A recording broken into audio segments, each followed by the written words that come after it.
नमस्कार। खबर दोपहर में आपका स्वागत है और मैं हूं आपके साथ प्रिया तिवारी। दिल्ली से भोपाल आ रही वंदे भारत एक्सप्रेस ट्रेन के एग्जीक्यूटिव कोच में सवार एक यात्री के साथ झांसी रेलवे स्टेशन पर 7-8 लोगों ने मारपीट की और मारपीट का आरोप यूपी के झांसी के बबीना से भाजपा विधायक राजीव सिंह के समर्थकों पर लगा है।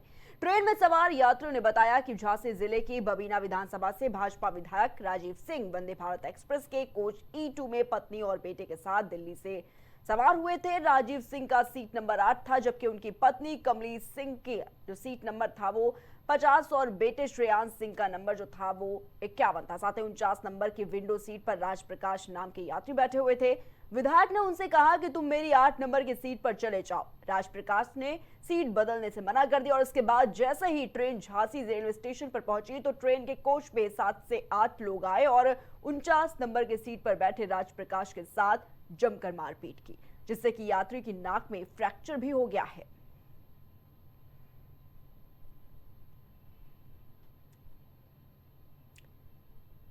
तो सीट की लड़ाई देखिए किस तरीके से मारपीट तक उतर आई। देखते ही देखते ये विवाद इतना ज्यादा गहरा गया कि जो विधायक साहब बैठे हुए थे उसने 49 नंबर वाली सीट पर जो यात्री बैठा हुआ था उस पर किस तरीके से ये विवाद बढ़ा और 7 से 8 लोग आए अचानक से और उस पर हमला कर दिया और उसके चलते जो यात्री सवार थे उनकी नाक में फ्रैक्चर बताया जा रहा है।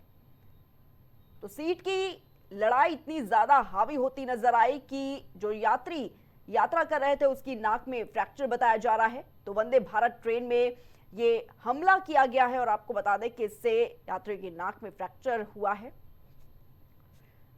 तो दिल्ली से भोपाल के लिए वंदे भारत एक्सप्रेस ट्रेन जो है वो आ रही थी और एग्जीक्यूटिव कोच में सवार एक यात्री के साथ झांसी रेलवे स्टेशन पर 7 से 8 लोगों ने मारपीट की है। साथ ही बता दें कि मारपीट का जो आरोप है वो यूपी के झांसी के बबीना से भाजपा विधायक राजीव सिंह के समर्थकों पर लगाया है। कहा यह जा रहा है कि ये जो विवाद था वो भाजपा के विधायक से उस यात्री का हुआ, लेकिन जो उनके समर्थक से 7 से 8 जो समर्थक थे वो अचानक से पहुंचे और यात्री पर मारपीट करने लगे। इसी के साथ उनके नाक में फ्रैक्चर बताया जा रहा है। साथ ही आपको बता दें कि ट्रेन में सवार यात्रियों ने यह भी बताया कि झांसी जिले के बबीना विधानसभा से भाजपा विधायक राजीव सिंह वंदे भारत एक्सप्रेस के कोच E2 में पत्नी और बेटे के साथ दिल्ली से सवार हुए थे और राजीव सिंह का सीट नंबर 8 था, जबकि उनकी पत्नी कमली सिंह का सीट नंबर 50 और बेटे श्रेयांश सीट का जो नंबर था वो 51 था। साथ ही 49 नंबर के विंडो सीट पर राजप्रकाश नाम का यात्री बैठा हुआ था। विधायक ने उनसे कहा कि तुम मेरी 8 नंबर की सीट पर चले जाओ और राजप्रकाश ने सीट बदलने से मना कर दिया और इसके बाद जब ट्रेन झांसी पहुंची उसके बाद 7 से 8 जो समर्थक थे विधायक के, ये कहा जा रहा है कि वो आए और जमकर उसके साथ में मारपीट करने लगे। और इसी खबर पर भारतीय जनता पार्टी के नेता केसी जैन जी हमारे साथ जुड़ चुके हैं। केसी जैन जी बहुत बहुत स्वागत है सबसे पहले आपका। केसी जैन जी, जिस तरीके से ये वीवीआईपी कल्चर देखने को मिल रहा है शायद यही नतीजा है। जिस तरीके से कहा यह जा रहा है कि वंदे भारत एक्सप्रेस ट्रेन के एग्जीक्यूटिव कोच था जहां पर एक यात्री झांसी रेलवे स्टेशन पर 7 से 8 लोग आते हैं, वहां पर कैसे मारपीट करने लगते हैं और इसका जो सीधा आरोप है वो बीजेपी विधायक पर लग रहा है। केसी जैन जी, पहली बात तो ये है कि घटना की जानकारी अभी तक हमको नहीं है, लेकिन अगर इस तरीके की घटना घटी है तो बहुत ही गलत है, निंदनीय है। बात यह है कि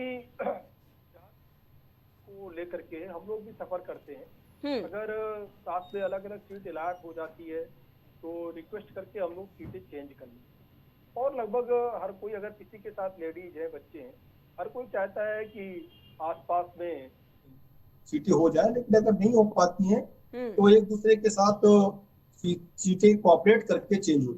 लेकिन अगर कहीं पे मारपीट की बात है, जबरन दबाव की बात है तो ये बिल्कुल गलत है, निहायत निंदनीय है। रही बात वो चाहे कोई रसूख वाला व्यक्ति हो या सामान्य व्यक्ति हो, और अगर इस तरीके की कोई शिकायत है तो जिन लोगों ने वो किसी के भी साथ हो, चाहे विधायक हो चाहे आम आदमी हो, जिन लोगों ने भी इस तरीके से घटना को, अगर इस तरीके की घटना में संलिप्त रहे हैं, उनके खिलाफ जो भी विधिक कार्रवाई है वो चाहे रेलवे पुलिस हो, रेलवे प्रशासन हो या स्थानीय थाने में, वो जिन लोगों ने शिकायत की होगी बिल्कुल उस पर विधिक कार्रवाई होगी।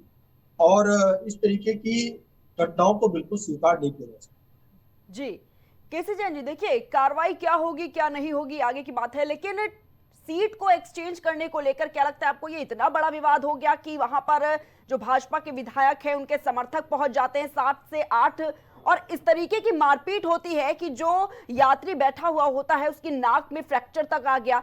आप इसी से अंदाजा लगा सकते हैं कि कैसे हमला किया गया उन पर, और सिर्फ विवाद इस बात का कि जो ट्रेन की सीट है वो एक्सचेंज कर ले।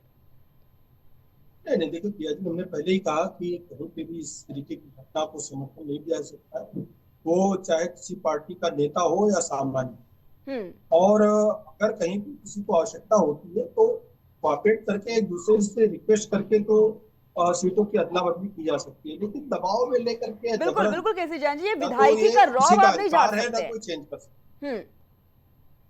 अगर ट्रेन में आम जनता सफर कर रही होती है, अगर कोई विधायक कोई सांसद भी उसमें सफर कर रहा होता है, तो आप विधायकी का रौब, आप अपनी राजनीति का रौब नहीं दिखा सकते उसके ऊपर। आपने भी उतना है। पैसा नहीं दिया है, देखिए, उस आम जनता ने भी उतना ही पैसा दिया है उस सीट का। नहीं देखिए, ये भी कहा गया है कि अगर कोई जनप्रतिनिधि है, हम्म। आप समाज सेवा के क्षेत्र में हैं, हम्म। तो कहीं ना कहीं ऐसे में क्या होता है कि जो जनप्रतिनिधि है वो इन चीजों को सफर करता है, ना कि आम नागरिक। हम्म। आपका तो काम है आम नागरिक को और अधिक सुविधाएं देना। हम्म। होता क्या है कि अगर हमारे पास सीट उपलब्ध है और किसी और व्यक्ति को सीट नहीं उपलब्ध हो पाई है, तो होना तो ये चाहिए कि आपको अपनी सीट भी उसको दे दे, हाफ सीट शेयर बिल्कुल। कर लें। क्योंकि सामान्य रूप से जनता के अंदर एक क्या महसूस करता है, जनता क्या है, कहा नहीं है कि महाजना एन गता सापन था। तो जिस रास्ते पे बुद्धिजीवी और समाज के बड़े लोग चलते हैं उसी को समाज कॉपी करता है। तो अगर कोई जनप्रतिनिधि है उसका तो एक कर्तव्य है कि वो इस तरीके के आयाम समाज में कायम करे, जिसको लोग कॉपी करने के बाद में समाज में एक सौहार्द और एक आपसी प्रेम भाईचारा और समर्पण के साथ साथ त्याग की जो भावना है वो दिखाई देनी चाहिए। और उसके बजाय अगर इस तरीके की चीजें देखिए, इसमें कहीं पर भी विधायक जी जैसे आपको बार बार करी उसमें विधायक जी के लोग तो वो तो कहीं नहीं दिखाई दे रहे, लेकिन अगर उनके लोगों ने भी इस तरीके से कहीं घटना को अंजाम दिया है तो अपने लोगों को भी नियंत्रण में रखना चाहिए और उसमें आपको हस्तक्षेप करना चाहिए कि ऐसी घटनाएं न घटे। लेकिन अगर इस तरीके की चीजें हुई हैं, पहली बात तो इस तरीके की कोई भी घटना संज्ञान में नहीं हमारे, लेकिन अगर हुई है तो विधिसम्मत बिल्कुल उस पर कार्रवाई होगी, वो किसी के भी लोग हो और उस पर बिल्कुल कार्रवाई। और हमें तो लगता है कि अगर इसमें कोई जनप्रतिनिधि शामिल है तो उसको स्वयं इस चीज को संज्ञान में लेकर के और इस तरीके का एक उदाहरण पेश करना चाहिए समाज सेवा का कि अपनी सीट जहां तक दूसरे की देने के बाद कम से कम ऐसी चीजें न दिखाई दे जिससे कि समाज के अंदर एक विद्रोह की स्थिति या जो जनप्रतिनिधि है उनके प्रति एक नकारात्मक भाव पैदा हो। इस तरीके की चीजों से बचना चाहिए। जी, केसी जैन जी, क्योंकि अब जब ये वीडियो वायरल हुआ, लोग भी ये मांग कर रहे हैं कि अब तो आम जनता सुरक्षित ही नहीं है, वो भी डरेगी कि कहीं ऐसा ना हो कि उनके सीट के बगल में या फिर आसपास की सीट पर कोई विधायक और सांसद आ जाए जो इस तरीके का विवाद करने लगे, जिससे मारपीट होने लगे उनके साथ में। क्या कुछ कार्रवाई इन पर होगी? क्योंकि अब लगातार जनता भी मांग कर रही है कि ऐसे विधायकों के खिलाफ तो कार्रवाई होनी चाहिए।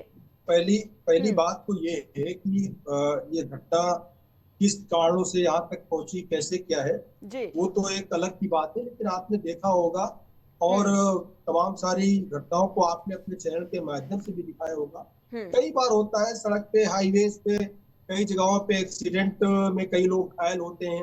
अब उसके लिए ना कोई गाड़ी रुकती है, पता चला है कि एम्बुलेंस पहुंचने में काफी डिस्टेंस होता है क्योंकि हाईवे पे होती है गाड़ियां। तो उसमें अगर कोई भी जनप्रतिनिधि निकलता है और वो पता चलता है कि अपना स्वयं तो जो साथ में स्पॉट है उसकी गाड़ी में या पुलिस की गाड़ी में बाइक पे बैठ के भी चला जाता है, अपनी गाड़ी में पेशेंट को जो वहां पर घायल लोग हैं उनको अस्पताल पहुंचाने का काम करता है। कई बार मेरे साथ भी इस तरीके की घटना घटी है कि अगर हम कहीं रास्ते में जा रहे हैं, कोई घायल है, अपनी गाड़ी में बैठा लेके हमने उसको अस्पताल तक पहुंचाया है कि उसका समय से इलाज हो जाए, इससे उसकी जान बच सके।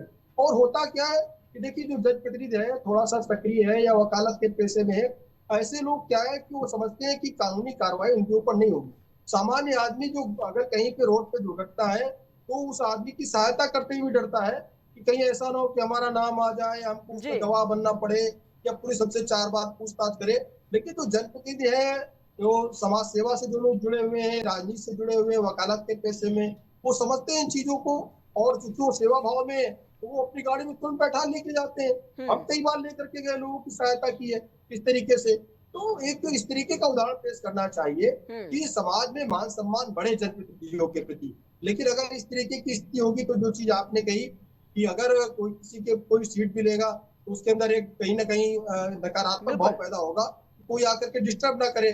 तो बिल्कुल डिस्टर्ब करने के बजाय एक सहयोग की भावना होनी चाहिए। और खास करके जो जितने बड़े पद पे उसकी इतनी ज्यादा बड़ी जिम्मेदारी, क्योंकि लोग क्या करते हैं, महाजना एन गता सापंथा, जिस रास्ते पे महान लोग चलते हैं, जिस रास्ते पे अच्छे लोग, बड़े लोग, बुद्धिजीवी लोग, पढ़े लिखे लोग चलते हैं, उसको समाज कहीं ना कहीं कॉपी करता है। तो आप ऐसा उदाहरण पेश करें जिससे कि समाज में एक समरसता, एक भाईचारा और समर्पण के भाव के साथ साथ सेवा का भाव और त्याग का भाव पैदा हो। और हम लोग तो संघ से जुड़े रहे, संघ में तो सेवा भाव, आप देखिए गुजरात में जिस समय पे भूकंप आया था, इसकी क्या आवश्यकता थी 2006 में, सब संघ के कितने लोगों ने किस तरीके से अपनी भूमिका निभाई, किस तरीके से काम किया।